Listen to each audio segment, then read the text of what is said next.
Semalam saya menonton pertandingan catur antara Judith Polgar dan Magnus Carlsen. Meski sudah pensiun, permainan Judith Polgar benar-benar tetap memukau.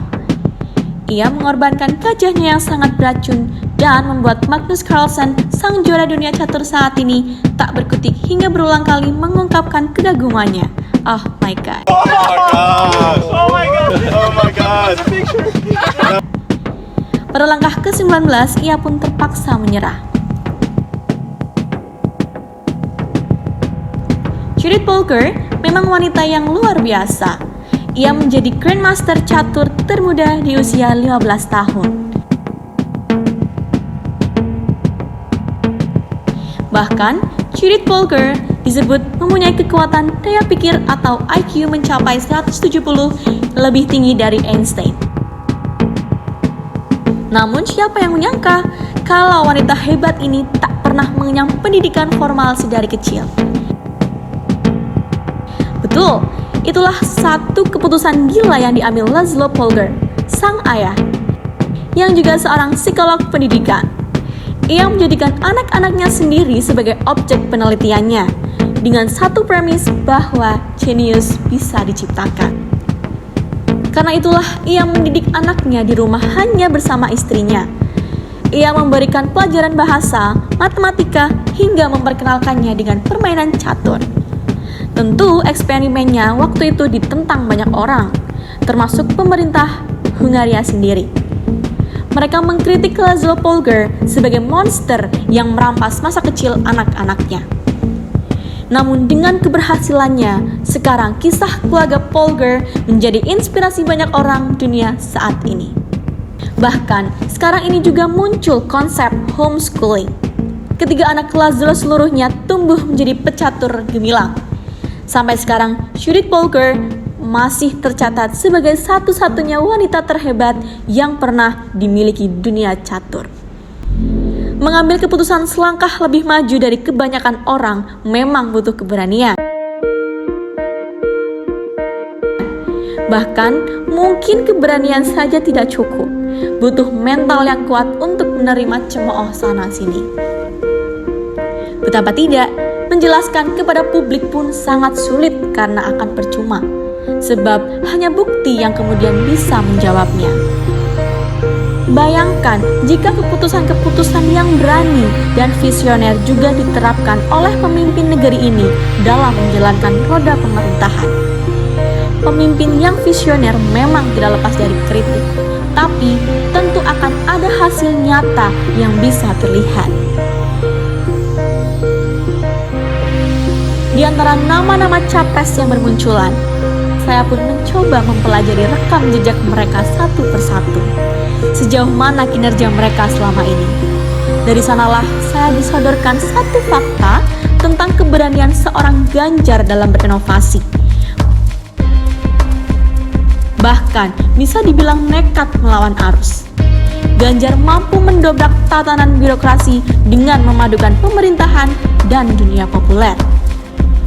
Keputusan Ganjar mengawinkan pemerintahan dengan media sosial pada waktu itu jelas menjadi perdebatan banyak orang, bahkan tak jarang ditentang.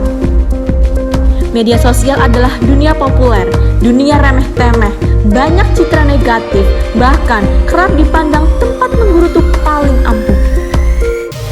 Namun, Ganjar untuk pertama kalinya berani membawa birokrasi ke dalam ranah itu. Hasilnya cemooh datang silih berganti. Ada yang mengatakan gubernur medsos lah, pencitraan, bahkan ada yang melabelinya sebagai konten kreator dan lain sebagainya. Tapi sekarang, Ganjar membuktikan bahwa keputusan itu tidak pernah keliru.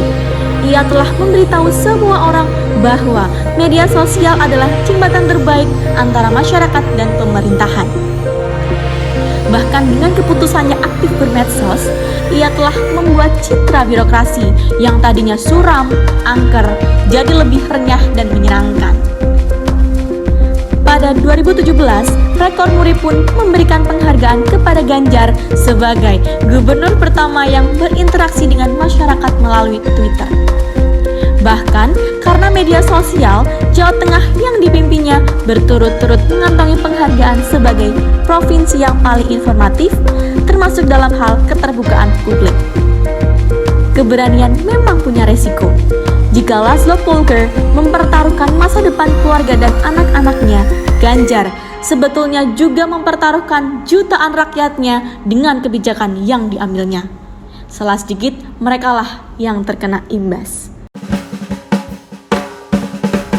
Tapi kecemasan itu nyata-nyata telah hilang. Semua orang bisa melihat bahwa Ganjar merupakan sosok pemimpin yang mampu membaca gerak zaman. Ia menjalankan pemerintah sesuai zamannya. Sosok pemimpin yang bisa menyesuaikan dengan keadaan, tidak justru memaksa rakyat untuk menyesuaikannya.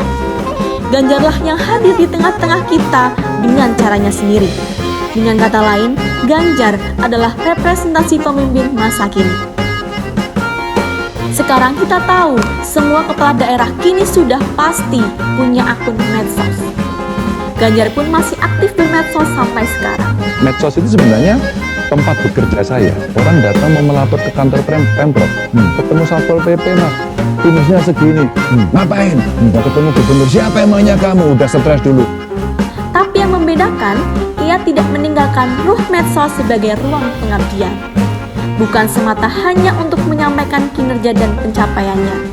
Ganjar masih menyerap aspirasi masyarakat lewat media sosial. Ia menanggapi aduan yang masuk di kolom komentar, langsung menindaklanjuti dengan memention dinas terkait untuk segera bertindak. Sudah sangat lama Ganjar mengharuskan dinas-dinas di Jateng punya media sosial demi keperluan pelayanan semacam itu. Lewat medsos, Ganjar juga membuka kanal pengaduan lapor grup. Dan hingga saat ini, sudah ratusan ribu aduan yang diterima dan ditindaklanjuti. Bahkan saat pandemi melanda, di mana para pelaku UMKM ikut terdampak, Ganjar hadir membantu mempromosikan jualan mereka dengan akun medsosnya. Sekarang kita mengenalnya sebagai Lapak Ganjar, platform promosi digital gratis yang jadi primadona para pelaku usaha. Itulah cara Ganjar Pranowo memimpin selama ini. Ia datang kepada kita semata-mata hanya untuk melayani. Keberanian dan inovasinya selalu berujung pada kepentingan rakyat, tak peduli cemooh dan olok-olok menamparnya berulang kali. Salam Sobar Dialog.